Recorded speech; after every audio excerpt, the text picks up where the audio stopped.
Hello, I'm Stuart Bloor. Last few videos have come from home in my tackle room. This time out though, I'm on the bank. I've been to the New Saints today, had a few meetings there, got some stuff done, got the car loaded before I set out. On the way back home, slight detour, and I'm fishing a pit this particular evening, actually right through the night. I love night fishing, and as you can see, it's a glorious afternoon here. Get a little bit chilly tonight though, we'll come to that in a moment or two. I'm fishing with corn-shaped boilies popped up, corn poppers from SBS, in the PVA bag that I'm casting out with the hook bait. Pellets, tutti frutti, and a few sinker corn-shaped boilies, and then I'm going to spot out some corn and some pellets. Only about 30-40 yards from the bank, deep water out there. I'm looking forward to it. I usually catch from this particular place, not many, but when I do, they tend to be of a decent size, so that suits me. That's right up my street.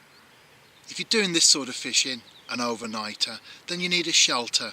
It is going to be dry tonight, that's the forecast, but you never know, so I always pitch up, and you always feel more secure, don't you, when you have some sort of shelter protection around you. What I've got tonight, actually it's got lots of holes in it, so I hope it doesn't rain. It's an old one. I can't throw stuff away until it's absolutely gone, and I just can't use it anymore, so this is perfect for me tonight. Open fronted, it's a glorified umbrella really. You need a bed chair, you need a sleeping bag, you need to stretch out, you need to doze off, because you can't stay awake right the way through the night looking at a rod or looking at a float or looking at a quiver tip. Hence that's why you fish with bite alarms, this type of fishing. And of course you need a head torch, that's essential. And also importantly, you need to know where everything is. Now I do lots of night sessions during the course of a year, and I tend to put all my stuff in exactly the same place, so I can doze off. You never sleep properly, well I don't, more like catnapping. I can doze off, the alarm goes, and I can instinctively reach for the head torch. Within seconds I know where my boots are, I've got them on, I don't bother tying the laces, I'm there on the rods. So order and preparation and knowing where everything is, that's important when you're doing this type of fishing. It's the early hours of the morning, and as you can see, I've caught my target species, the bream. Now when you get fish of this size, they don't go racing off like the small skimmers do. In fact, quite the opposite.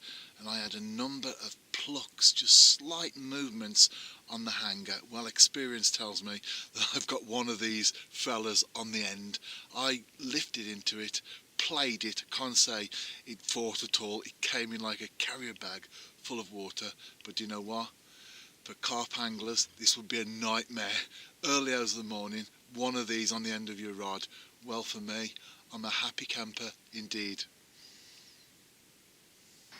Just the one fish in the night, but when you're after big bream, that's the result. Just getting one on the bank is a definite box ticked. Anyway, I will have more sessions planned, of course, and you can check out how I get on via the written blog, and you can find the link for that in the comments box here on YouTube. And if you're on Facebook, feel free to add me, and again the link to my Facebook account is in the comments box.